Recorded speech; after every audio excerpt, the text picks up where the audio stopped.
Morgan, and today I will be reading Chapter 34 of Mansfield Park by Jane Austen.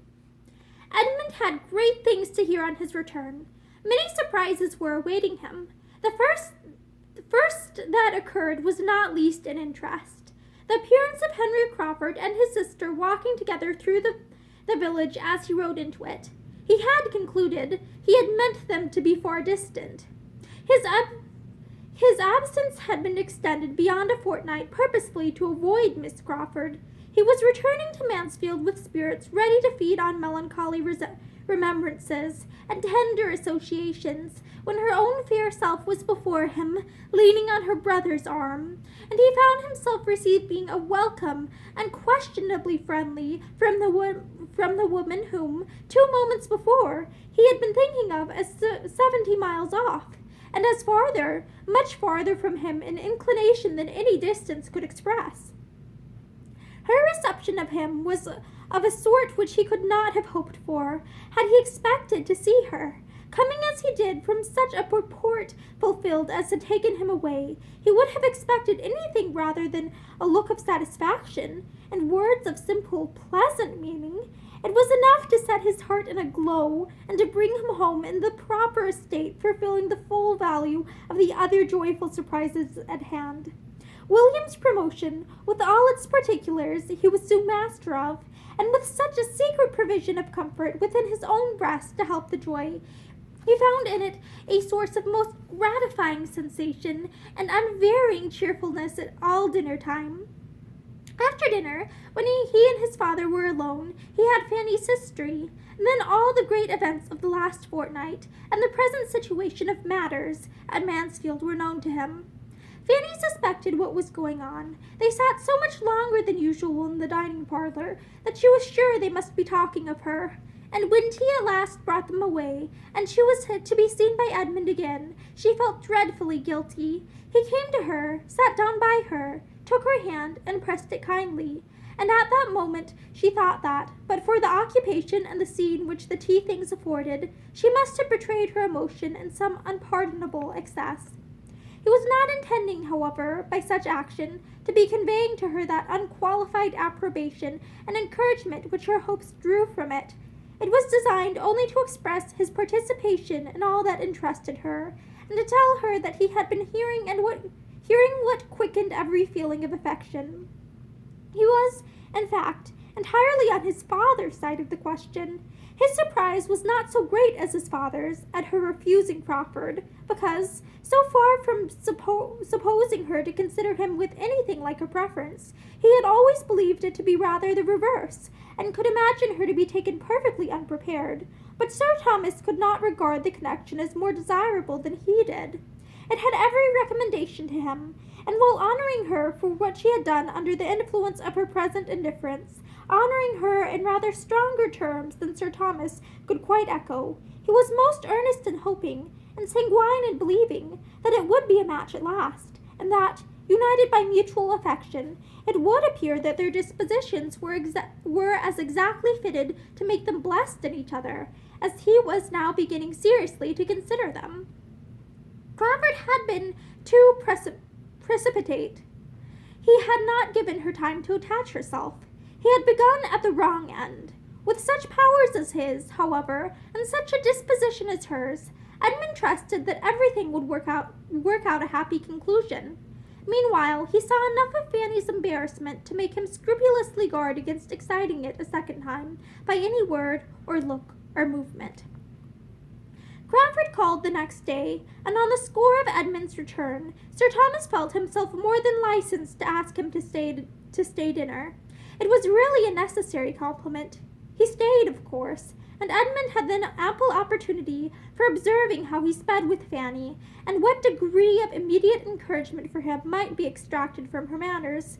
And it was so little, so very, very little. Every chance, every possibility of it, resting upon her embarrassment only. If there was not hope in her confusion, there was hope in nothing else.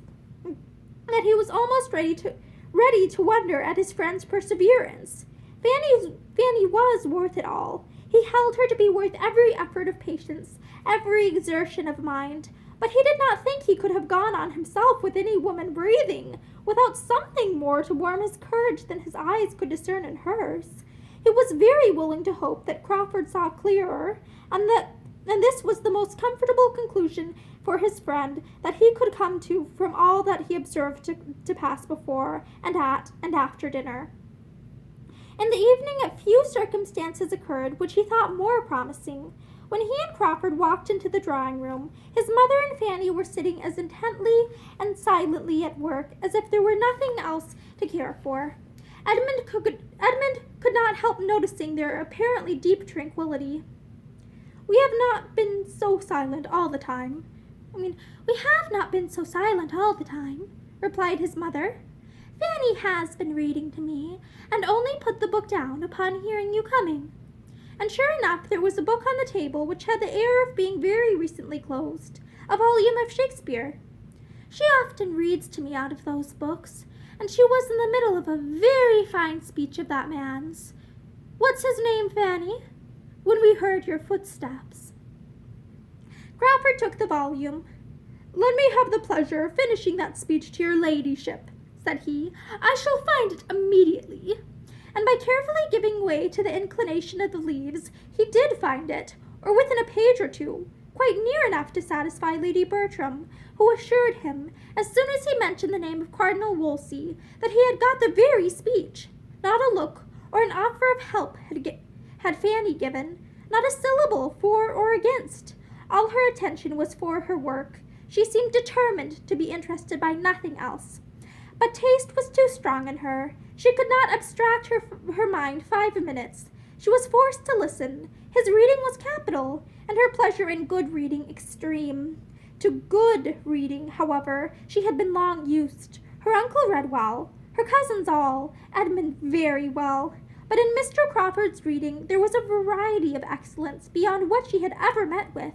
The King, the Queen, Buckingham, Wolsey, Cromwell, all were given in turn, for with the happiest knack, the happiest power of jumping and guessing, he could always light at will on the best scene, or the best speeches of each, and whether it were dignity or pride, or tenderness, or remorse, or whatever were to be expressed, he could do it with equal beauty. It was truly dramatic. His acting had first taught Fanny what pleasure a play might give, and his reading brought all his acting before her again, nay, perhaps with greater enjoyment, for it came unexpectedly, and with no such drawback as she had been used to suffer in seeing him on the stage with Miss Bertram. Edmund watched the progress of her attention, and was amused and gratified by seeing how she gradually slackened in the needlework, which, at the beginning, seemed to occupy her totally, how it fell from her hand while she sat motionless over it, and at last, how the eyes which had appeared so studiously to avoid him throughout the day were turned and fixed on Crawford, fixed on him for minutes, fixed on him, in short, till the attraction drew Crawford's upon her, and the book was closed, and the charm was broken. Then she was shrinking again into herself, and blushing and working as hard as ever. But it had been enough to give Edmund encouragement for his friend, and as he cordially thanked him, he hoped to be expressing Fanny's secret feelings too. That play must be a favorite with you, said he. You read as if you knew it well. It will be a favorite, I believe, from this hour, replied Crawford, but I do not think I have had a volume of Shakespeare in my hand before, since I was 15. I once saw Henry VIII acted, or I have heard of it from somebody who did. I am not certain which, but Shakespeare one gets acquainted with without knowing how. It is part of an Englishman's constitution. His thoughts and beauties are so spread about that one touches them everywhere. One is intimate with him by instinct. No man of any brain can open at a good part of one of his plays without falling into the flow of his meaning immediately. No doubt one is familiar with Shakespeare in a degree, said Edmund, from one's earliest years. His celebrated passages are quoted by everybody. They are in half the books we open, and we all talk Shakespeare, use his similes, and describe with his descriptions. But this is totally distinct from giving his sense as you gave it. To know him in bits and scraps is common enough. To know him pretty thoroughly is, perhaps, not uncommon, but to read him well aloud is no everyday talent. Sir, you do me honor, was Crawford's answer, with a bow of mock gravity.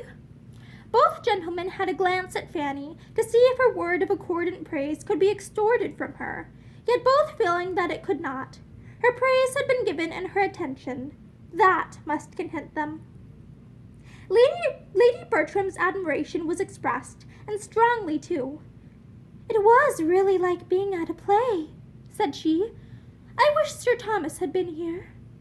Crawford was excessively pleased. If Lady Bertram, with all her incompetency and languor, could feel this, the inference of what her niece, alive and enlightened as she was, must feel was elevating. You have a great turn for acting, I am sure, Mr. Crawford," said her ladyship soon afterwards, "and I will tell you what. I think you will have a theatre, some time or other, at your house in Norfolk. I mean when you are settled there. I do, indeed. I think you will fit up a theatre at your house in Norfolk." "Do you, ma'am?" cried he with quickness. No, that will never be. Your ladyship is quite mistaken. No theatre at Everingham, oh no." And he looked at Fanny with an expressive smile, which evidently meant, "That lady will never allow a theatre at Everingham." Edmund saw it all, and saw Fanny so determined not to see it as to make it clear that the voice was enough to convey the full meaning of the protestation, and such a quick consciousness of compliment, such a ready comprehension of a hint, he thought, was rather favorable than not.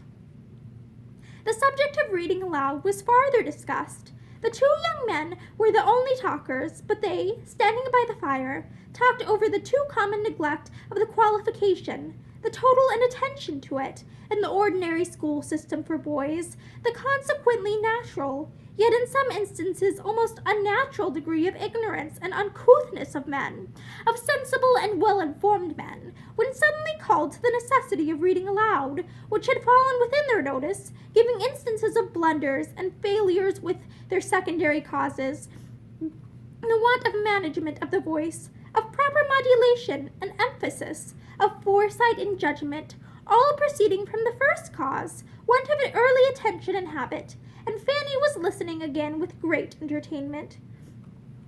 "Even in my profession," said Edmund with a smile, "how little the art of reading has been studied!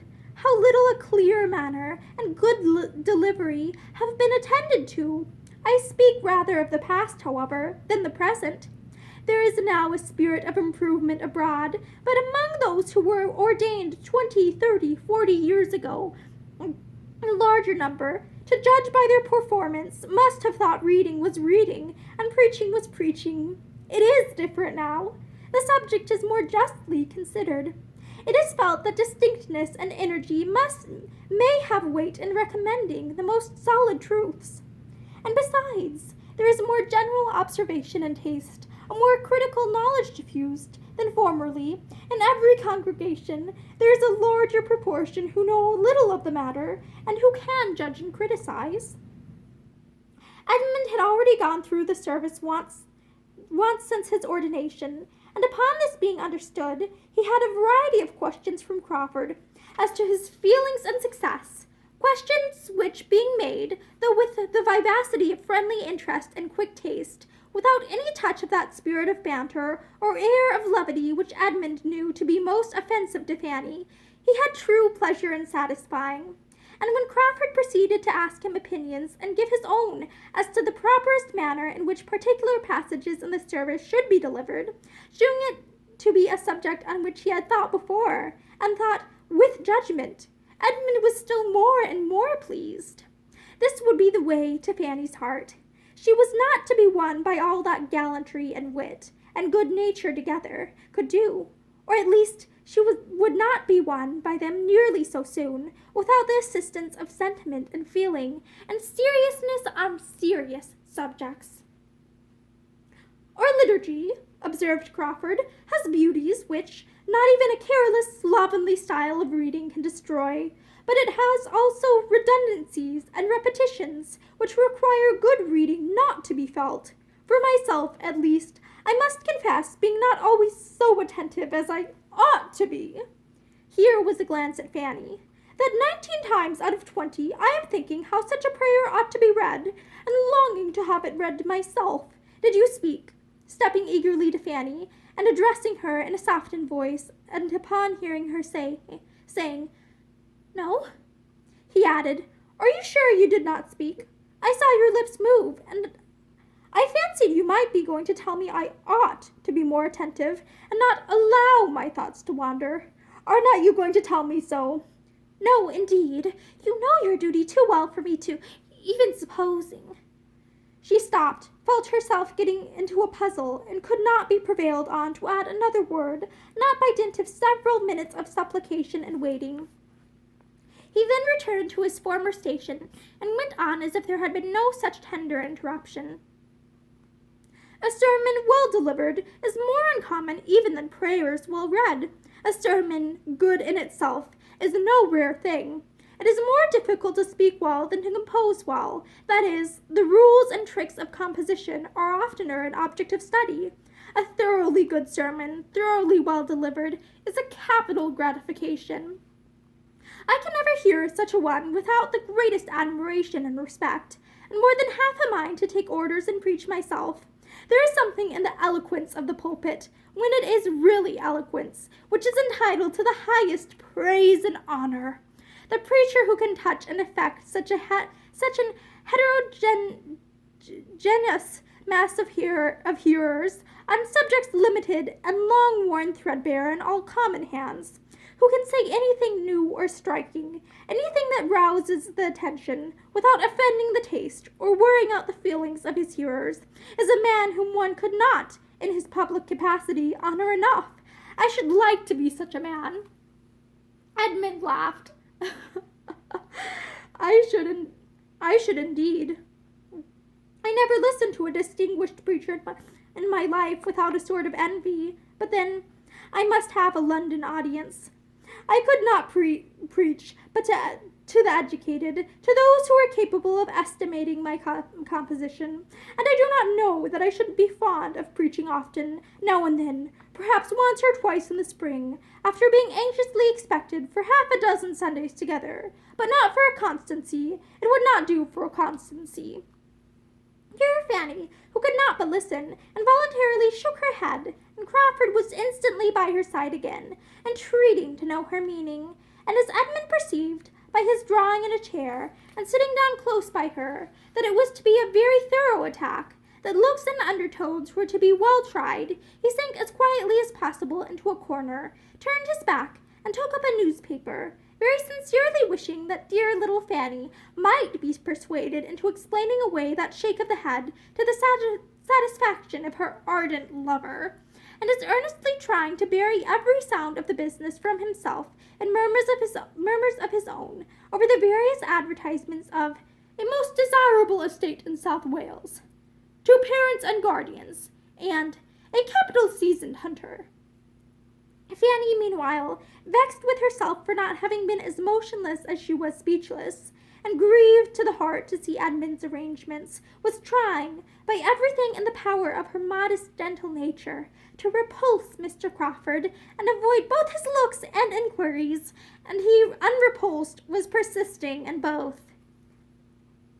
"What did that shake of the head mean?" said he. "What was it meant to express? Disapprobation, I fear, but of what? What had I been saying to displease you? Did you think me speaking improperly, lightly, irreverently on the subject? Only tell me if I was. Only tell me if I was wrong. I want to be set right. Nay, I entreat you. For one moment put down your work. What did that shake of the head mean?" In vain was her, "Pray, sir, don't. Pray, Mr. Crawford," repeated twice over, and in vain did she try to move away.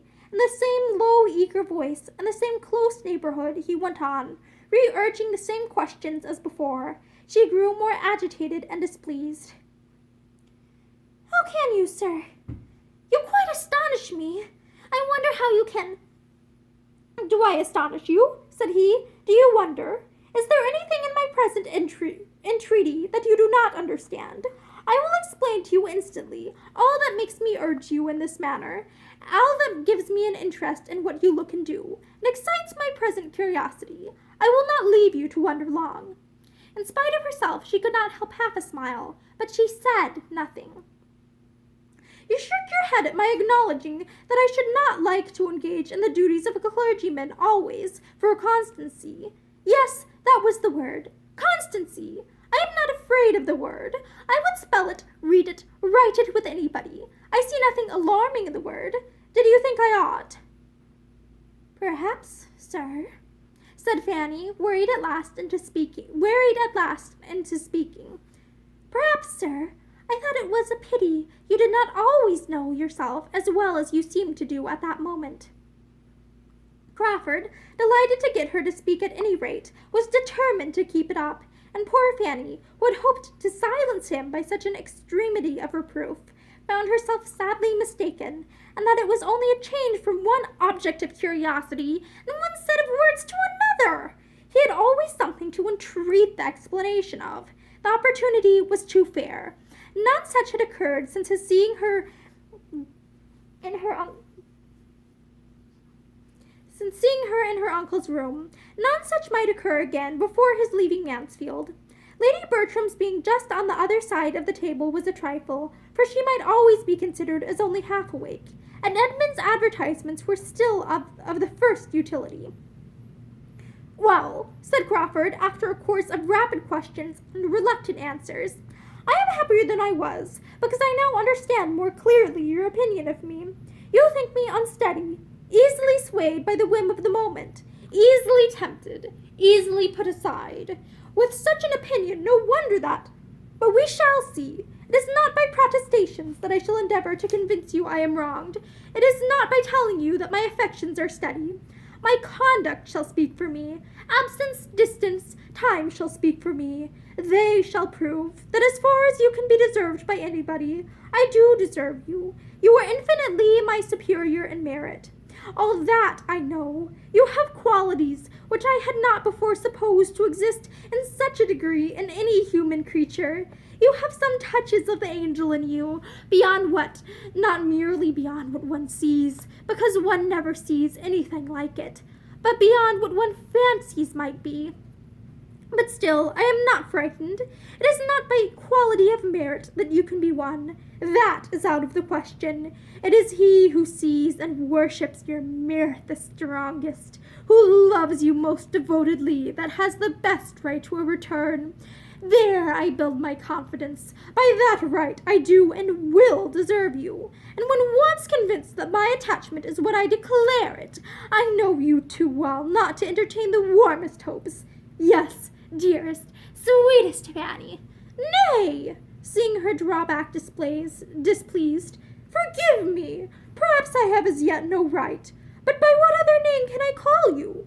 Do you suppose you are ever present to my imagination under any other? No, it is Fanny that I think of all day, and dream of all night. You have given the name such reality of sweetness that nothing else can now be descriptive of you." Fanny could hardly have kept her seat any longer, or have refrained from at least trying to get away, in spite of all that too public opposition she foresaw to it, had it not been for the sound of approaching relief, the very sound which she had been longing for, and long thinking strangely delayed. The solemn procession, headed by Baddeley, of tea-board, urn, and cake-bearers, made its appearance, and delivered her from a grievous imprisonment of body and mind. Mr. Crawford was obliged to move. She was at liberty. She was busy. She was protected. Edmund was not sorry to be admitted again among the number of those who might speak and hear. But though the conference had seemed full long to him, and though on looking at Fanny he saw rather a flush of vexation, he inclined to hope that so much could not have been said and listened to without some profit to the speaker. And that is the end of chapter 34. Thank you and have a good day.